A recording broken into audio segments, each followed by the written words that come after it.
मेरा नाम मेहरुनिसा है। मेरी शादी होके 3 साल हुआ। मेरे शौहर के साथ अच्छे रही मैं 3 साल तक, पर बच्चे ने और बोल के बहुत जुल्मा कर रहे थे।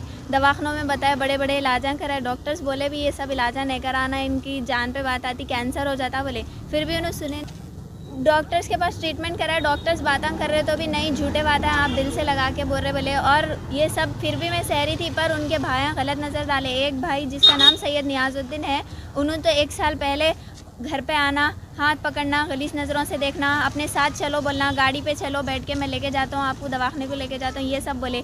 फिर परसों दवाखाने को गए, जब उनका बड़ा भाई, घर पे कोई भी नहीं थे, सिर्फ मेरा शौहर, मेरे सास और मैं थी। जब उनका बड़ा भाई मेरे को कमरे में से हाथ पकड़ के कमरे में चलो बोले, उनका नाम है सैयद नईमुद्दीन। ये 2 भाई गलत हरकत करने की वजह यही है, एक तो उनके भाइयों की गलत हरकत और ये औलाद नहीं होना बोल के बहुत जुल्मा हो रहे थे, दूसरी शादी कर ले तो मैं, तू नहीं होना, तो इसीलिए मैं खुला ले ली। खुला जब मैं अपना सामान वापस लेने के लिए गई तो लोग मेरे ऊपर बहुत ज़्यादा जुल्म करे, इतनी बुरी तरीके से मारे। मैं तो खामोश आ गई थी, नीचे रोड पे गिरा के लिड़ा के मारे। मेरे वालिद को, मेरे आंटी को, मामा को, मेरे भाइयों को, सबको। उनके भाई सैयद नियाजुद्दीन, सैयद इमरानुद्दीन और उनके 2 बहना सलमा बेगम, हिना बेगम, रोड पे लिड़ा के इतनी बुरी तरीके से मारे। पूरे गवाह हैं वहाँ पर मारने वाले।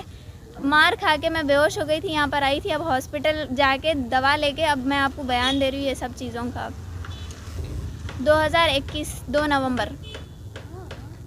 आज मारने की वजह क्या है अपनी? सामान लेने के लिए गए तो मैं घर पे नहीं आना, सामान नहीं देखना, बल्कि उन्होंने मेरे को मारे। मैं आना ही नहीं घर पे, बल्कि हम लोग बाहर निकल के आ गए तो भी मेरे शौहर आके इतनी ज़ोर से मारे, मेरे ये पूरा सर में दर्द हो रहा है। ये है मेरे शौहर। आप जब कंप्लेन दिए, आप सामान लेने जा रहे थे तो कंप्लेन दिए थे पीएस में लेने जा रहे बोलकर? नहीं, हम लोग लड़ना चाह रहे नहीं थे, जाके खामोशी से सामान लेने के लिए गए। उन लोग ये सब शुरू करे। काजी साहब के पास कल खुला हुआ, काजी साहब बोले कि जाइए आप लोग सामान सीधी तरह से ले लीजिए। उन लोग दे देते बोले भी हम लोग के सामने कल, पर आज घर को जाके देखे तक वहाँ पर कोई सामान मौजूद ही नहीं है वहाँ पर।